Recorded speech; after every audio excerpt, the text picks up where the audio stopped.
Welcome to Comedy Wham Presents. I'm your host, Lara Smith. ComedyWham.com is your place to go for all Austin comedy.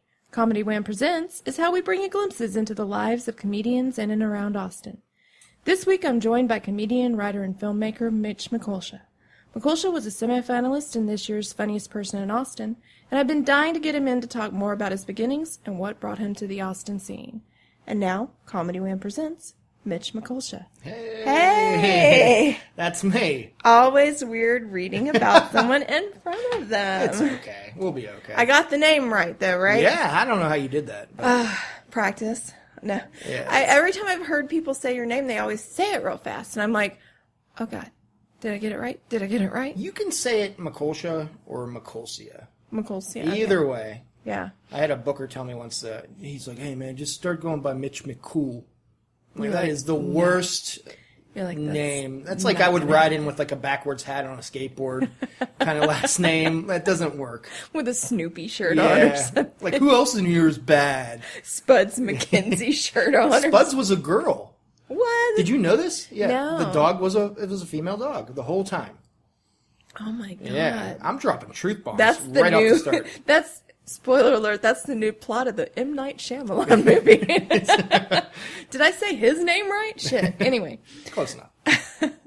So, how are you? I am living a good life today. That's on today. Yeah, yesterday not so much. Disclaimer. Today.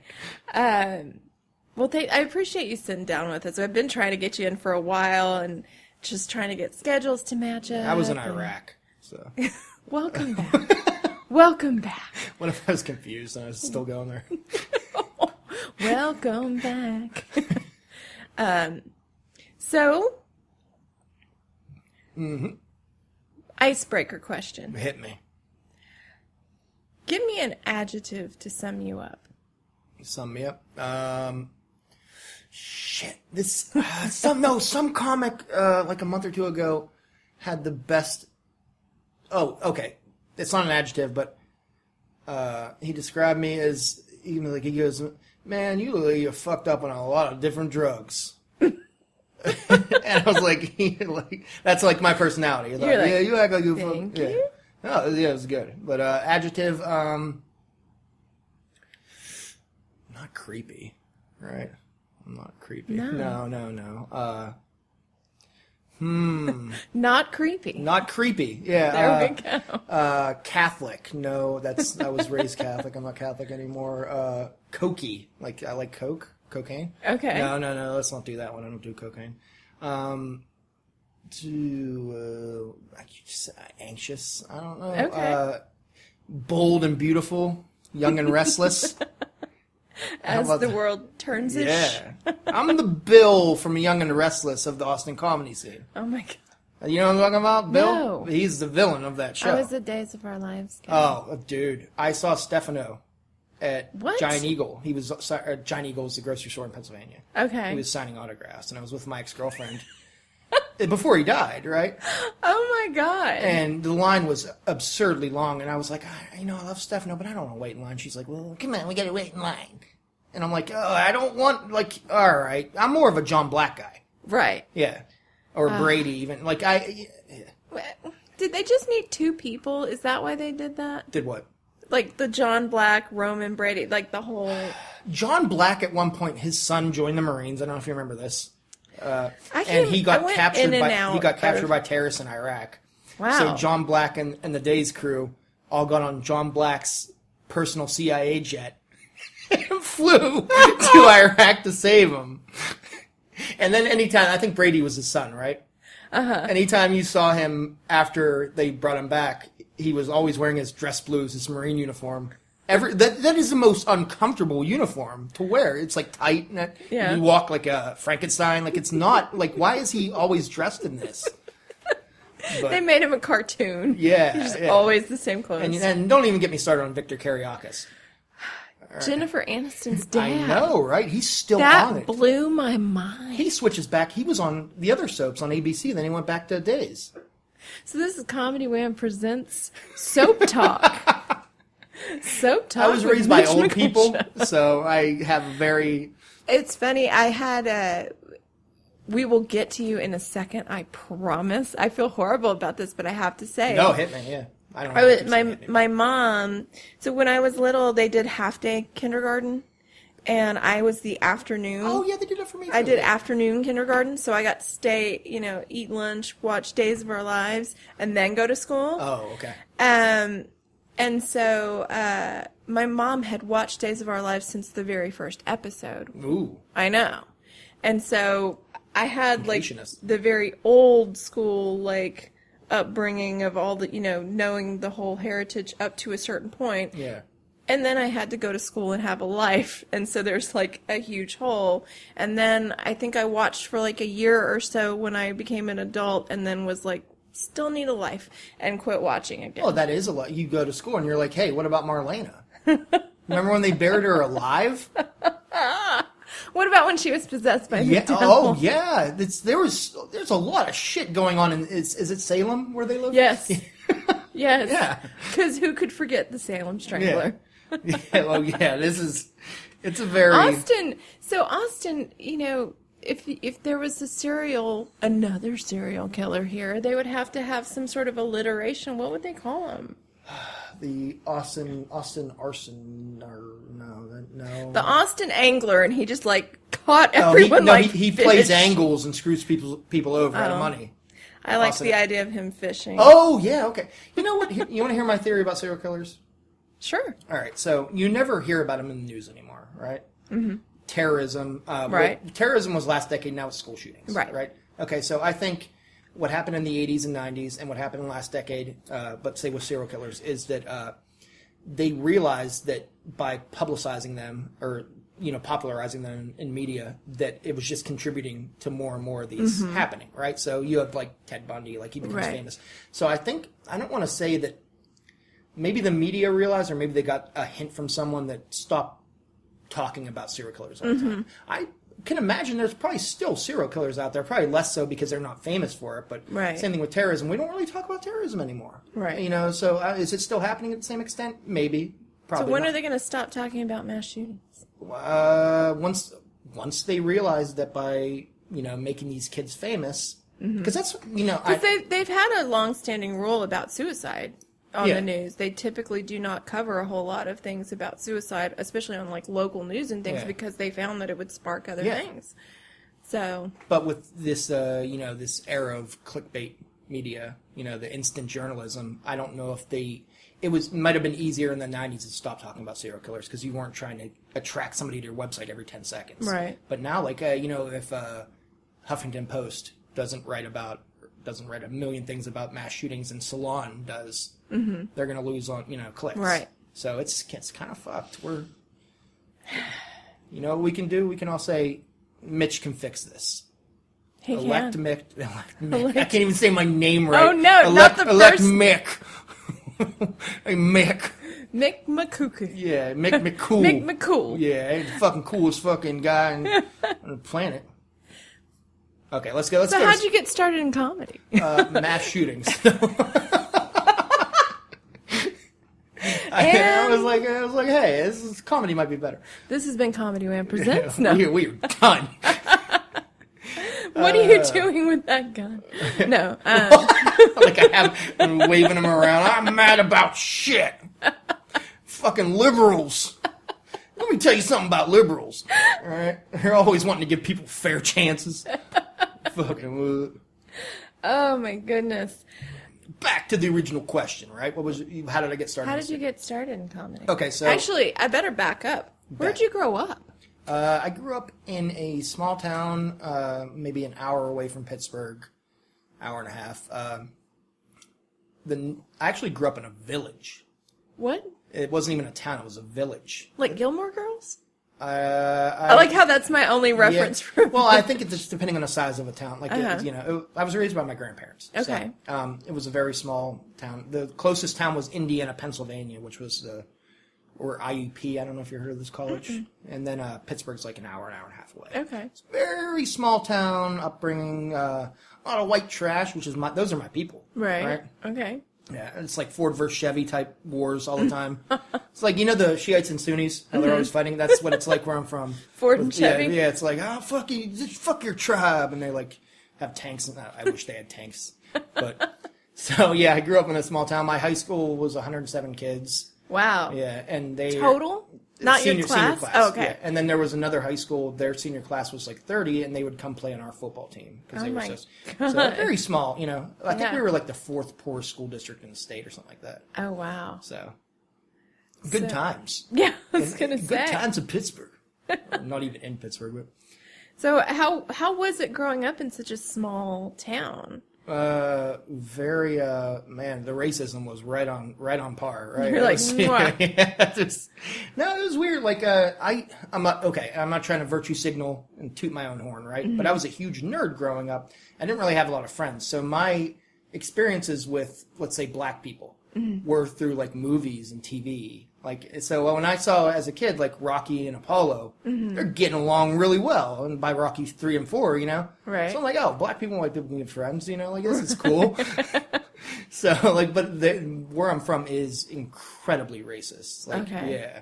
I don't want to get too much into it, but yeah, it's not a good place for like well, yeah. I'm trying to think if there's any, but I think there was one person in my high school who came out as gay after he graduated. Oh, wow. But yeah, I think, they might have been okay with it in high school. Things have changed so much with high school kids. Uh-huh. Like they're super supportive of gay people and like now all the, but in the 90s, ooh, no. No thanks, they'd say. Yeah. Yeah. I don't want that. Do you still have family there? I do. My mom still lives there. She's a hospice nurse. Okay. Yeah. Ooh. That's where I feel like that's where I get my sense of humor from, Really? Yeah, because she can laugh. You laugh Yeah. at. They learn to laugh at Yeah. a lot. Yeah. Yeah. Well, so what were your comedy influences growing up? Were you into comedy when you were a kid? Yeah, but I never wanted to do stand-up. Okay. I loved SNL. I loved Will Ferrell and Tracy Morgan. I loved the weird shit. I was always into weird stuff growing up. And then, not really, I don't know, stand-up always just seemed weird to me. Like, it never clicked to do it. Mm-hmm. And I remember when I was in Iraq, I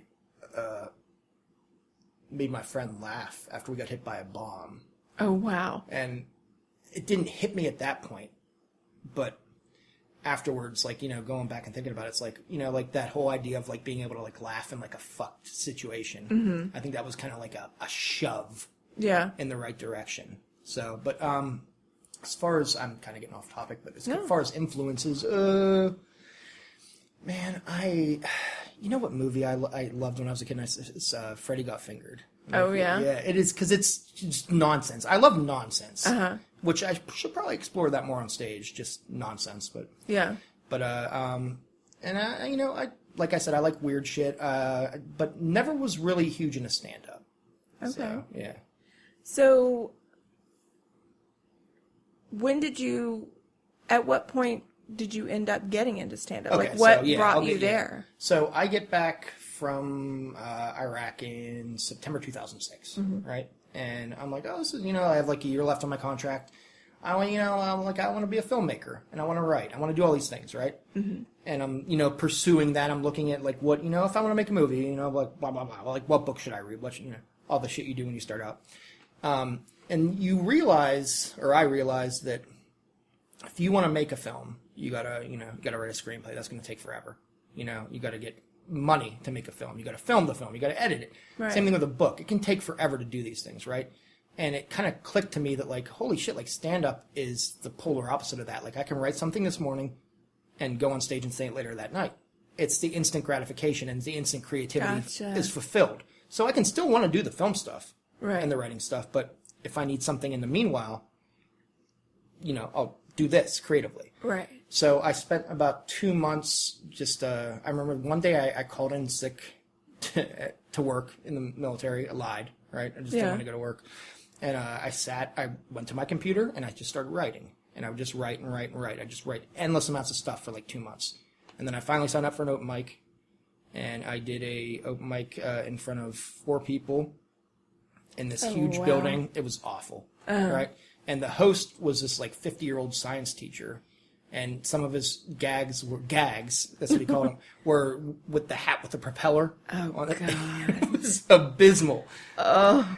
But I was like, I'm going to keep doing this, and I kept doing it, and eventually, like, I reached a point where it's like after like 5 or 6 times, I was like, oh, this is kind of fun. I'm not great at it. Yeah. But it's kind of cool. And especially when you're new like that, you're bad.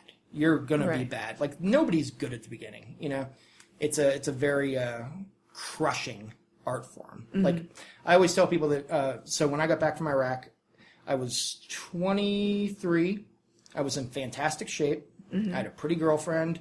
I was making good money. I had my nice apartment. I had a nice car. And for the first time in my life as a nerd, I felt kind of cool. You know, like I was like, I feel like, I didn't say it at the time, but like, and then I started doing stand-up, and that just ripped out of you immediately. You can't be cool on stage. No one's cool on stage. It's humiliating. Yeah. Because you're being, if you're doing it right. Like, Dane Cook is a cool comic, and no one gives a shit about him. Right. It's fake. So, right. Even when he's trying to be serious. But so because you have to be vulnerable up there. Yeah. And it's all new. Yeah. So, so immediately that was stripped from me, and I was like, oh, okay, all right, I guess I'm not cool anymore. So how did that, you did an open mic in front of 4 people with Propeller Guy, but how did it go? Awful. Yeah. I thought, before I go on stage, I'm going to crush this room. Even if there's 4 people, I got this. Right. Right? And they're not even listening. Right. And even if they were, it's not good. My stuff sucked. It was awful. Yeah. It was probably like, yo, women. And just like that. I don't know. Just nonsense. So I always have to ask people when they have that as their first experience, and a lot of people do, how do you recover? Like, what is it in you that says, I'm going to do that again? I think it's Birbiglia said once that if you want, like when you first start doing stand-up, you kind of have to be stupid and oblivious to how bad you are. Yeah. Or else you'll stop. Right. And I think that's what it is. You don't realize, you know that you didn't do great, but you don't realize how bad you are. Did you kind of pass it off as like, oh, it was them?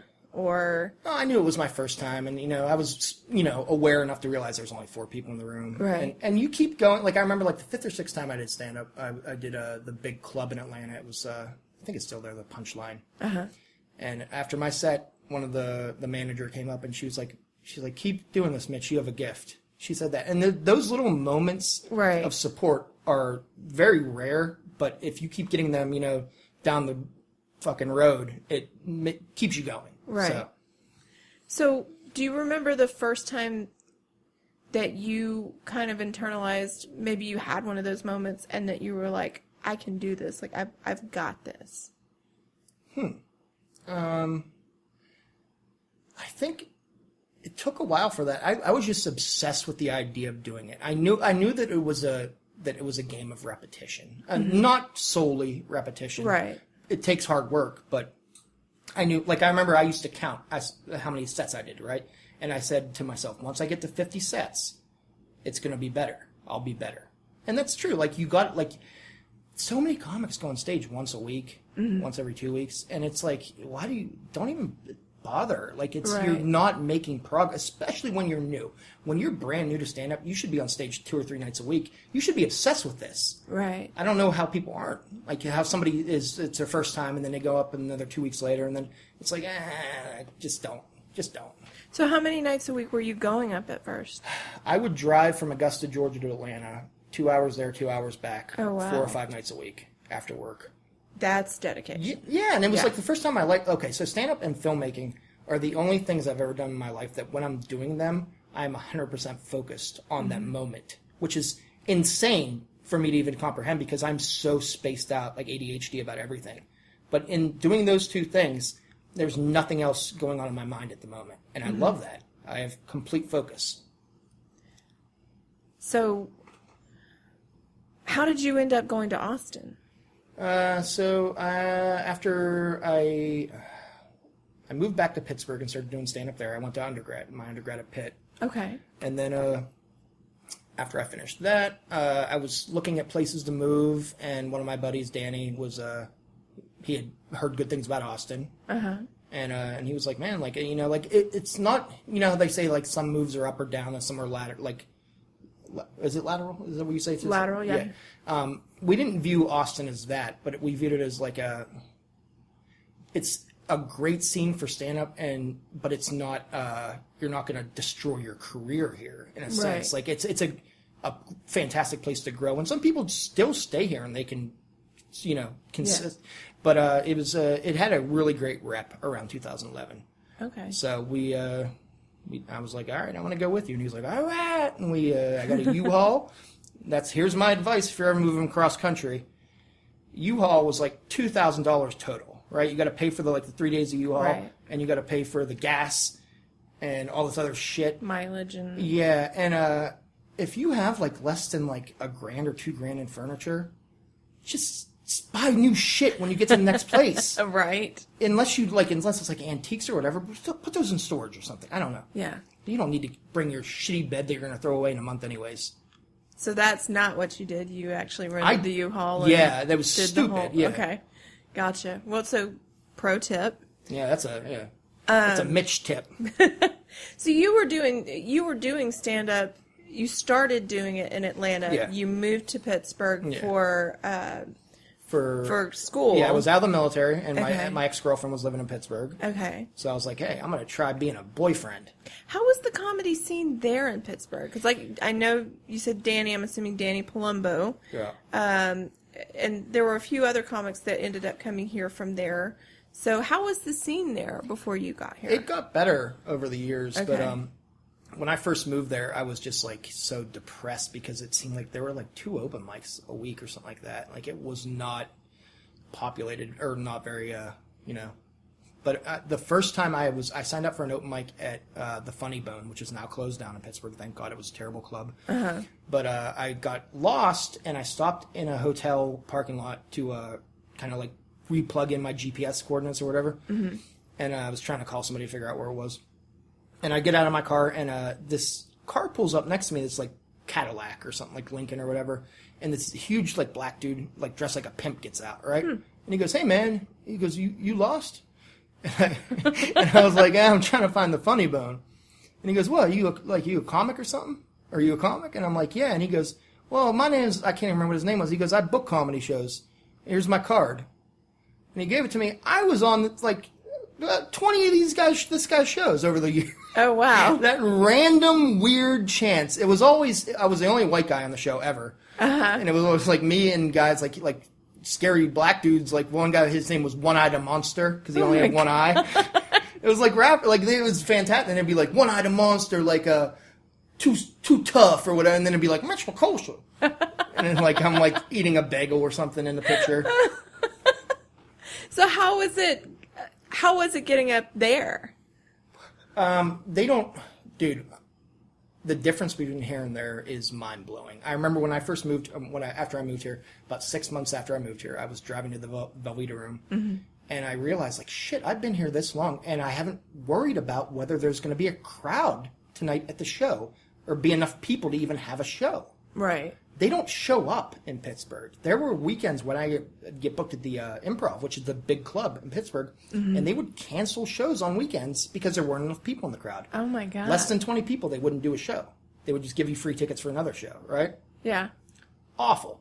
I mean, these are like professional headliners, too. Like, I would get so excited because they'd call me or text me and be like, hey, do you want to MC or feature this weekend? And I'd be like, yeah.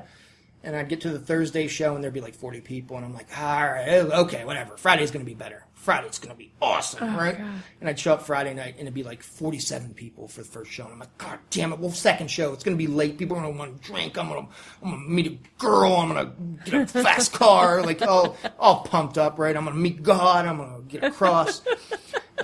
And then second show Friday, it'd be like 39 people, and you're like, fuck me. Shit. And then so Saturday you're like, all right, it's a fluke. People are tired after work, you know. Show up Saturday, first show, it's like 32 people. You're like, you motherfuckers.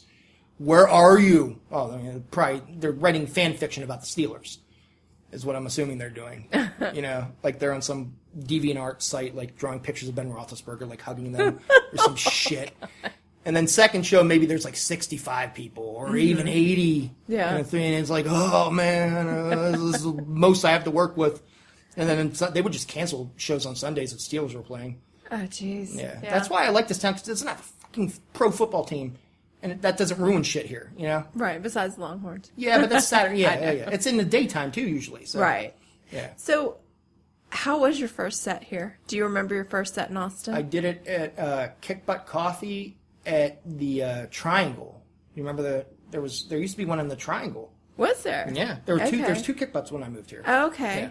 And then I did Cherrywood directly after that. It was 2 Tuesday mics. Okay. And when I showed up at Cherrywood used to be awesome. Mm-hmm. They used to have a wall separating that back room and a door. So people would go back there and it would be perfect.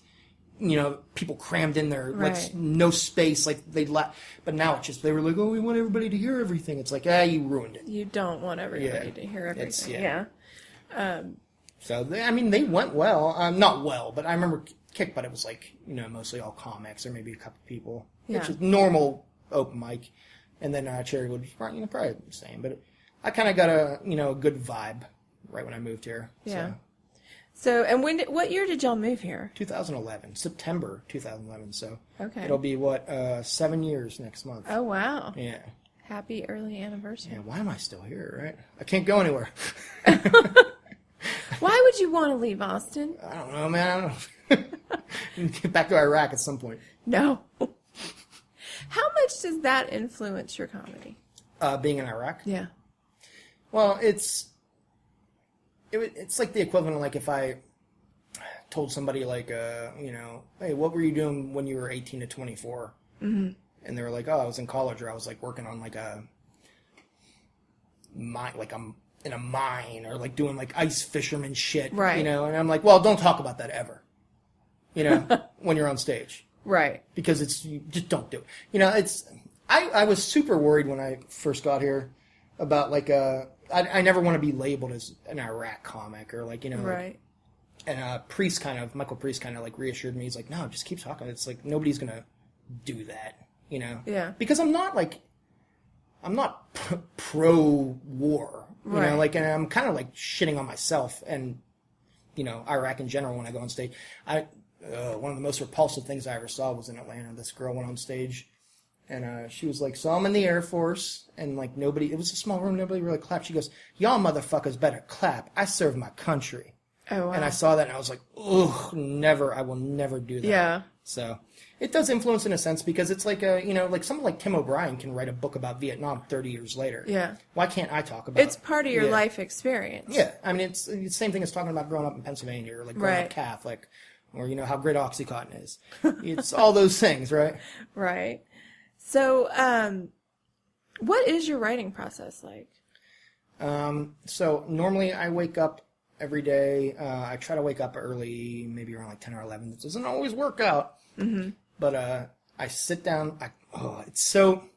It has to be perfect. Like I make my coffee. I have a Keurig just for the reason of just being able to pump it in right. Mm-hmm. Probably not the term I want to use, but and I drink my caffeine really fast, and I take my my stimulant. I have a stimulant I take. Mm-hmm. I'm like, yeah, and I sit down and I try to start writing from the kind of like I don't want to say subconscious or unconscious, like from where I was coming from. Kind of like a stream. Yeah, and I kind of start out as a journal, like when I, like what happened last night, blah blah blah, kind of thing.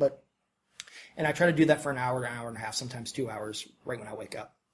And I basically, like, I remember Louis C.K. saying once, and nobody really cares about him anymore, but Fine. Yeah, he's like, write serious and you can make it funny later. Yeah. And that's what I try to do, and I go back later in the day before mics and I'll start mining from what I wrote. Mm-hmm. And be like, oh, this is like a premise, and this is something I could do here. Yeah. But a lot of stuff comes from like conversations too with my buddies. Yeah. So. Do you ever look back on your old material and like revisit it just to see like how you've changed, or like what do you think's different now? I used to swear too much. Really? I used to be a little... I wasn't never, like, vulgar. Like, I never dropped M-bombs on stage. I was never sexist. But I was, I think I went through, like, I'm going to be Bill Hicks type phase. Okay. But it was never... I had to realize early on that, like, I'm a naturally I look like an anxious, kind of intense person just normally, right? Okay. So if I go on stage and I do that, anything you do on stage is going to amplify it, right? Right. So I have to pull back when I'm on stage, because if I go too hard, then I will start making people in the crowd uncomfortable with the intensity. Yeah. So I purposely have to like kind of like chill out a little bit when I'm on stage, and that reaches that like happy balance, the medium. Do you ever, so when you read a room, do you ever have crowds where you feel like you don't have to pull back on? Like do you ever have crowds where you can just go? Yeah, but sometimes I get like Tramps on Wednesday. I got a little ranty, and it was working because they were into it. Right. But I don't know. I am very serious about making sure the crowd is having a good. Like, I don't like comics that shit on the crowd, like that even make fun of them. We need them. We can't do the show without them. So if you're gonna don't do crowd work if you don't know how to do crowd work. Right. Don't insult the crowd with your crowd work. I always tell comics, never ask anybody in the crowd, a question that's not a yes or no answer. Yeah. Or a quick, like where do you work? Don't give them a chance to talk too much. So, and also just don't do it if you're not ready. It took me about 1.5 years before I actually felt comfortable even talking to the crowd. Yeah. But for the most part, it's especially if you're doing like small sets, like just work on your stuff. You don't need to do. What was your first crowd work? It was in Pittsburgh. One of my buddies was visiting, and I asked somebody in the crowd something, or made a suggestion and made like a comment, and it got a pop, and I was like, oh wow, I've never done this before, You're like, hey. I have it on video. Really? Yeah. How much do you go back and watch your old stuff? Hate it. You can't? I hate it. I don't video much stuff anymore. I will record them on my phone. Uh-huh. I have an app that will transcribe things Okay. you say. So I will record the audio, and then it will transcribe it, but it'll be like if I was doing a joke where I went to the mall the other day and I saw a pretty girl, it'll be like, I went to mall, saw Nazi, I hate Jews, or something like that. It's like, that's not what I said, man. I used to read, my voicemail has a transcribe feature, and every once in a while when I would get solicitation calls, I would read the transcriptions because they were they're horrifically bonkers. awful. They're bonkers. And hilarious. Like I got one the other day that they always call me, these voicemails, they always make fun of my name. I don't think intentionally, but let me find this. Any McCools? They call me weird names. Hold on. Some people actually talk well in the voicemails, but let me find. Oh no, I don't want to call this number. Uh-oh. Yeah. Wait, who are we calling? My dad, right? I never met him. And this is the part of the podcast where I've never met him. we call your family. That would be fantastic. Sit back. This is your life. Wow, the transcriptions are getting better. These actually You're like, oh, this one's no fun. I keep getting calls from a fake Apple store saying that my iCloud's been breached. Oh, the IRS keeps calling me, telling me in broken English that I have done something very bad. And they need to talk to me. Yeah, the power company keeps calling me in perfect English, telling me I have to pay a bill. But how am I falling for that shit? All right. So back to you. You'll get no money. So when did you pay your first bill? No. Hey. No. So, okay. So we're back on your writing process. How do you think your comedy has evolved? Like, what do you think that you are doing now that you didn't do before? I used to be, this is going to sound douchey. I feel like I used to be a lot more experimental on stage with weird shit. Mm-hmm. But then I realized it doesn't have any weight. Okay. I do short characters and shit, but that's great. Some people kill it with that, right? But for me, I don't know, what I'm trying to do right now, that's not in. I kind of had to get rid of all the fat, I guess, and get down to what I want to do. But what was the question? What have I evolved? Yeah. What are you doing now that you feel like you didn't do before? I know you said that you used not to drinking. Okay. I'm trying to do that a lot more. So did you used to get up after getting drunk, or? So I sound like a narc. No, did you used to up until get about up after getting 2015? I barely ever drank at shows. I'd have like a beer or two. Okay. And then I had back surgery, and I was on Oxycontin and all that shit for a while. Mm-hmm. And then after I got done with all that stuff, like I remember I went drinking in a show once, or had a few drinks, and I was like, wow, like drinking actually feels good now. Right. So I think something clicked in my brain from like the Oxycontin addiction and made, oh, you like alcohol now. Yeah. So I have to be especially careful now that I don't drink too much. But Gotcha. I went through about a year and a half where there was like moments where I'd go, or shows where I'd go up and I'd be like slurring my words. Oh, wow. Yeah, it was not good. I remember hearing you say somewhere, I think it was on a podcast or something, that you couldn't walk for a while after your surgery. I had to walk with a cane for a long time too. It was pretty nuts. How did that... Did you write more during that time? What kind of outlet did you have? I did write a good amount, but it was like Oxycontin writing. Oh, so it was like very weird. Do you ever go back and revisit that stuff? I've looked at it. I don't think it's stuff like it was more like essays and stuff. I don't think it was anything that's usable on stage. Gotcha. But I spent a lot of time on Oxycontin. Just like I'd be laying on my couch, like reading on my iPad, and all of a sudden I would just like wake up because my iPad hit me in the face. Oh God! Because you just nod off. You're just that before. Yeah. You do it all the time, right? And it's amazing to me. Like the whole time I was on Oxycontin, I never played video games. Really? Or really watched anything. I just kind of like slept and like read stuff. And then I would just go back to sleep. Or it was a weird period. Yeah. Kind of like being in a hole, basically. Yeah. Huh. Yeah. How'd you get out of it? How did I get out of the hole? Yeah.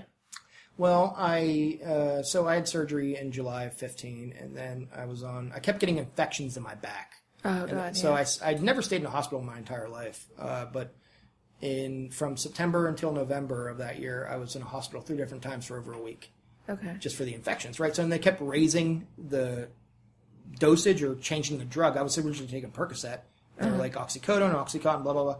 So around November, I realized like, oh man, I need to get off this shit. Right. Like ASAP. So I'm going to try to stop taking it for a little while. And it was miserable. Yeah. So I had priest drive me to a detox. Oh, okay. And I spent 7 days in a detox. Uh-huh.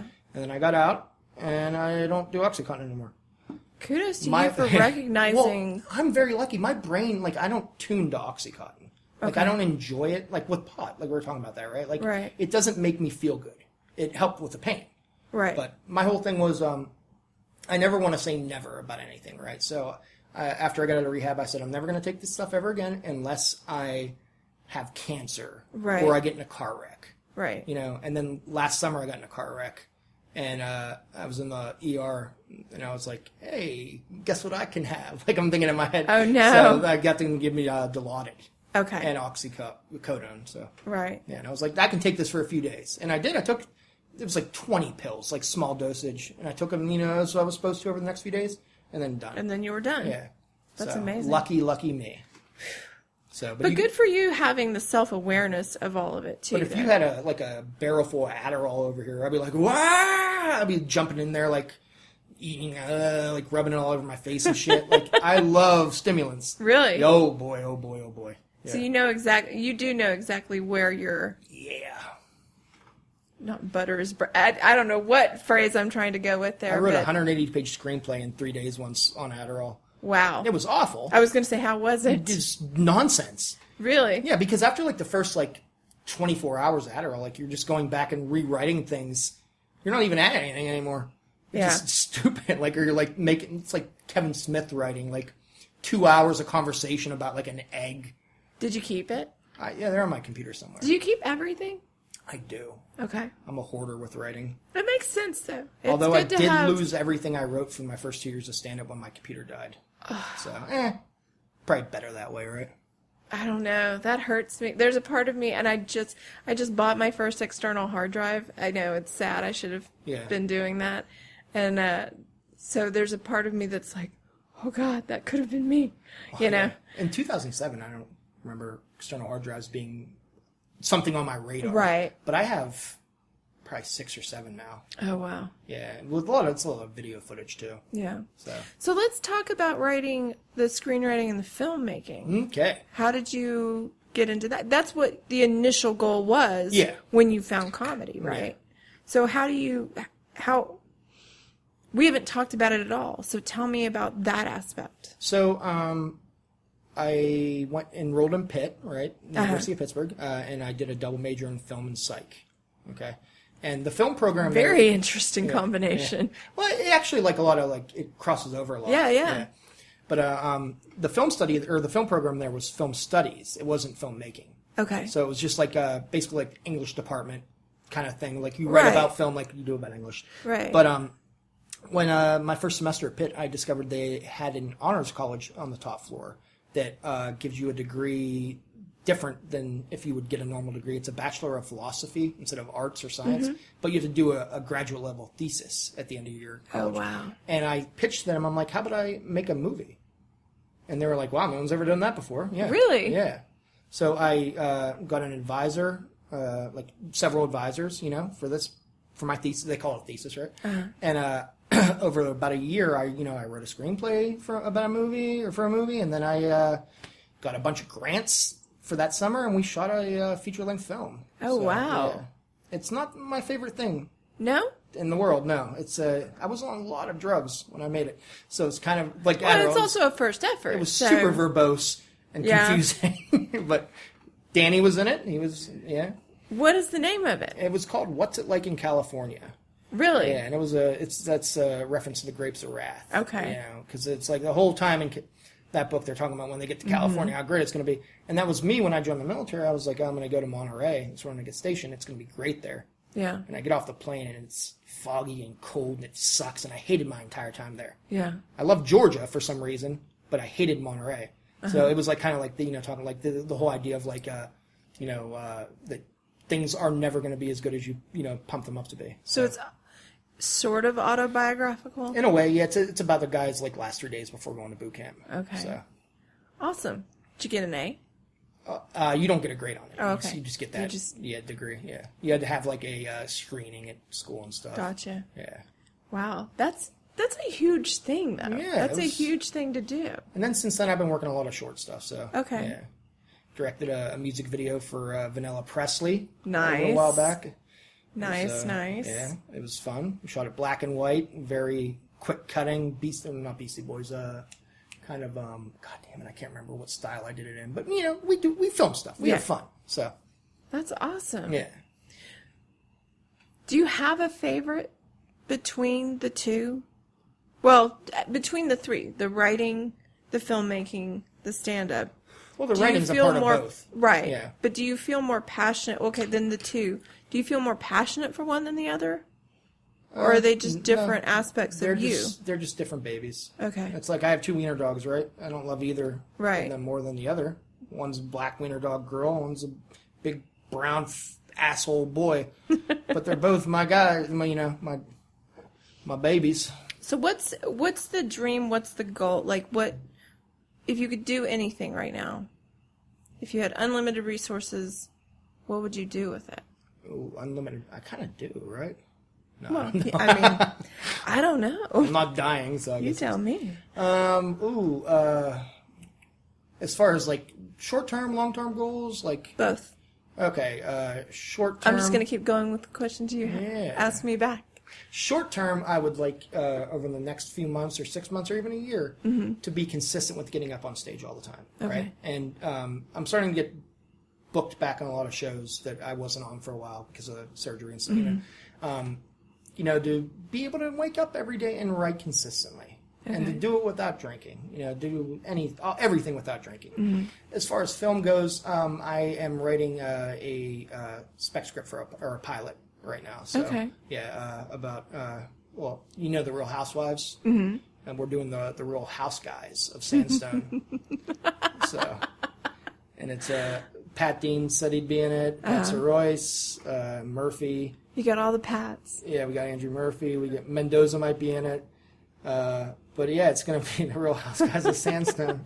And I would watch that every day. One of the episodes is going to be Mitch throws a Sweet 16 party for his wiener dog. And tensions flare when he won't let Pat Dean in. Please do this. I am begging you. I would watch that every day. This is the plan. We're gonna do it. I just need to get it fucking finished. That is, I'm so excited. Like, I'm gonna bug you now. I'm gonna be like, hey, how's that project going? How's that project going? Start a GoFundMe. Like, please, we'll just... Oh, dude, I should. Yes, you should. Oh, my God. I didn't even think of that. Priest raised like $1,000 for his comedy album or some shit. So, yeah, do it. I bet I could get at least like 50 bucks. $50,000. 50 million bucks I need to make this documentary. 6 months from now on Comedy Central. That'd be fantastic for it to get picked up. Oh my God, I'm telling you, I would watch this. Hold on, let me. I know I have. Where is this at? I'm gonna run. Siri, I'll run a little set more a reminder. by you. Let me. Well, we now know that Messenger also sets reminders for things accidentally. Here's some. Oh yeah, it does. Here's some of the episode plot. Like, do you want to give up this goal? It's just okay. It's just what is it called? Taglines, I guess. Okay. So the boys argue about whether or not Samson is haunted, while Pat sits in the corner tripping on DMT. The boys throw a comedy roast for John Mendoza, which quickly turns ugly. That's a good one. Andrew Murphy falls down the steps at Sandstone, causing the boys to ponder their own mortality. Now it's getting weird. The boys attend Pat and Lane's rap show, and Mitch fantasizes about Oh my God. and that's just how the episode ends. This is like dark as shit, and we might have to cut this out, but this is like next level Young Ones meets Black Mirror or something. yeah. We're trying to while this rap show is going on, this is what's going on in my head. Oh my God. That's going to take some fucking budget to film. Yeah. Because how am I going to get to the moon without money? Let me know if I have to cut that out though, because I will. You might have to. And then we'll just... I have no pilot that I'm writing. We'll just change the narrative. You said nothing. I loved it. It was much better than Cats. I'm going to see it again and again. I'm going to go see Mamma Mia 2 tomorrow, right? So, all right. Like, I'm still on the moon. That's all I'll say. My mind is a little blown right now from that. That's awesome. Yeah. So, you host the open mic at Tramps, right? Party weekend. What day? Every Wednesday. Okay. Right? Wednesday at? At party week. What? Oh, at 10:30. 10:30. Okay. The list goes out at 10. Okay. Yeah. So then it starts 10:30 and it usually goes about 2.5 hours. Awesome. The only open mic in Austin where anyone can get on. I've heard really good things about that mic. I mean, I've been... Full disclosure, I have to work that into every episode. Full disclosure, I went there once, but not with the intention of going to the open mic, and my apologies that I didn't sit in, but I was drunk at another event. Wow, no worries. That is... I've heard really good things about that open mic. I took it over about 2 years ago, and I mean, I wouldn't say it was bad before I took it over, but I kind of molded it into the way I wanted it. Yeah. You know? It's in a way like I like the idea of comics, if you're a new comic, you have one place, at least my show, every week where you can pretty much be guaranteed to get up. Mm-hmm. If you don't get to Cherrywood on time, they have 30 spots, right? If you get there a little bit later, if you just, there's too many comics, you might not get on. Same thing with Kick Butt. They can't guarantee you're always going to get on. You know? So there's a lot of comics in the scene. But with Tramps, I try to make an effort to do that. Sometimes I'll have to shorten the sets down to 3 minutes instead of 4, but it's good. Yeah. To be able to do that. And I wouldn't say I don't roast comics there, but it's kind of like I try to make it like we're all buddies. Like I'm going to fuck with you a little bit if I like you. I'm gonna bring you up, kind of thing. Gotcha. So, asked you an adjective to describe yourself.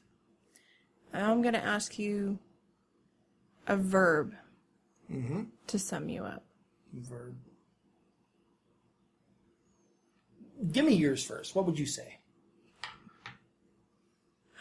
Oh. God, if you flipped the tables on me. I did. I flipped the script. Oh,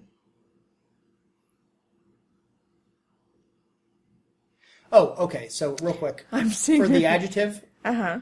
Cheerfully pessimistic. Okay. That's how I feel about myself. Okay. Is that enough? Is that a good one? Yeah. For me,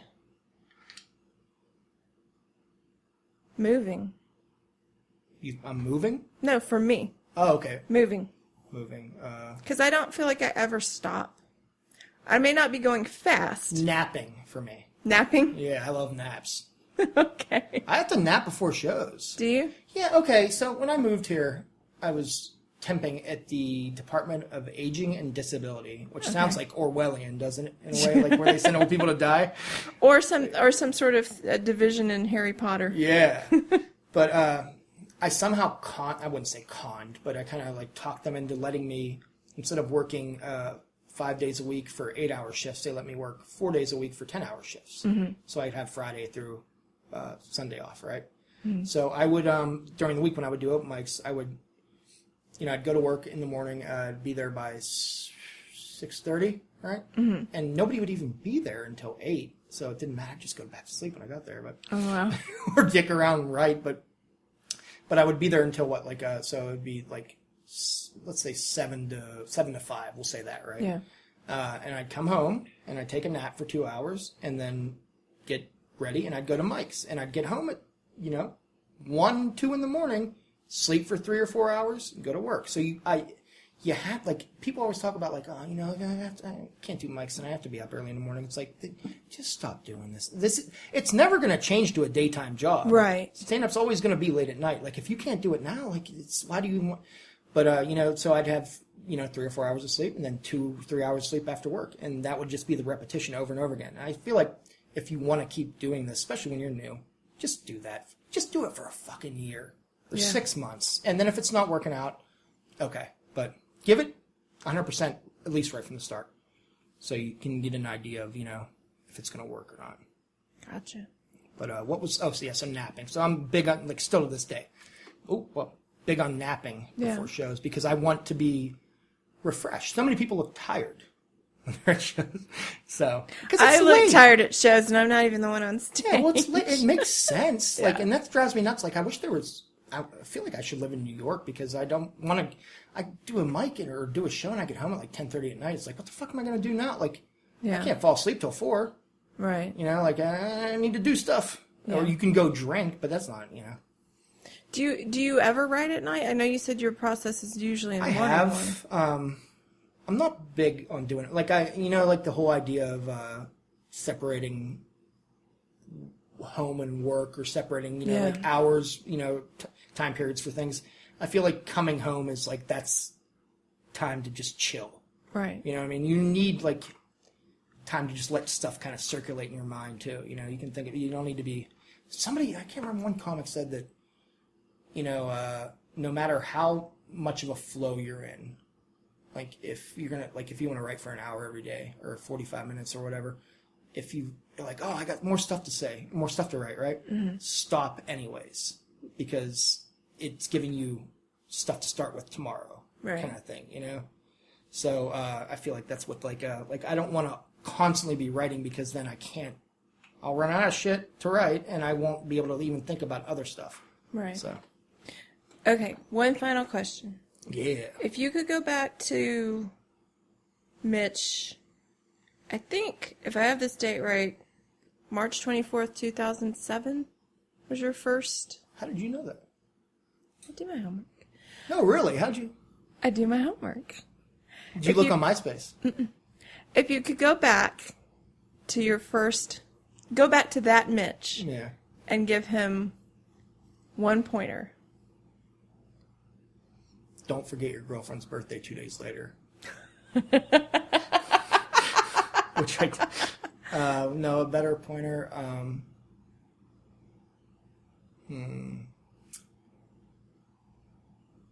Shut up and listen. This is advice for all new comics. Mm-hmm. I'm trying to think how to say this politely. I don't give a fuck what you think. Like, it's like, if you're a new comic, like, don't try to like joke with the older, like, sit down at a table of comics and just sit there and just listen. Yeah.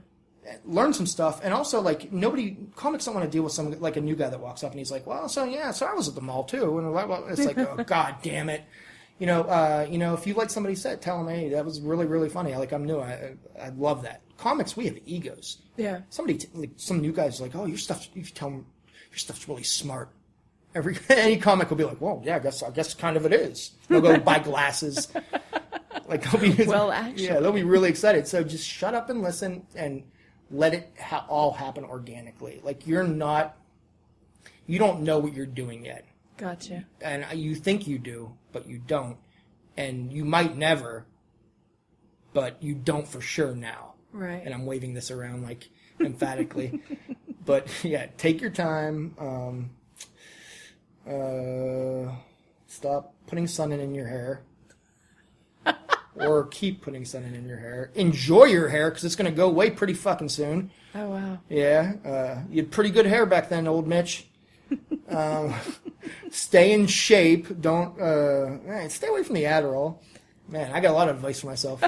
I sometimes think of, like, if I had a time machine, I could go back. I'm like, hey, it's me now. Or for the future, he'd be like, oh, so I bet you might look kind of shitty, but I bet you're famous now. I'm like, yes, I am. I got Oxycontin.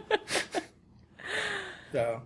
Well, Mitch, thank you so much for sitting down with us. Anything that you want to promote? The open mics are on Wednesday? Open mic, Mr. Tramps on Research Boulevard. Every Wednesday. The show is called Party Weekend every Wednesday. And it's hosted by the famous Mitch Mekulsia. Oh, gosh. So, it's my new name. So.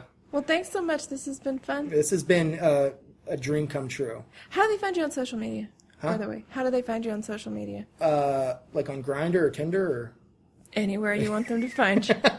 No, so on Mitch Mekulsia on every app. I don't no Snapchat. I don't understand how that fucking Bunny app works. ears. It's just, what do? How do you get to the shit on Snapchat? There's no buttons to go back. You gotta swipe and it doesn't make any sense. Okay, but Instagram, Instagram. I'm probably gonna delete my Facebook, so probably just Instagram. Okay. Yeah, we don't need Facebook anymore. And as always, you can find us at comedywham.com. Go there for more interviews. And also, please rate and review us. I get my host voice back. Yeah. Rate and review us on iTunes. It is really helpful to us. Mitch Mekulsia, thank you so much for joining us. Hey, thank you.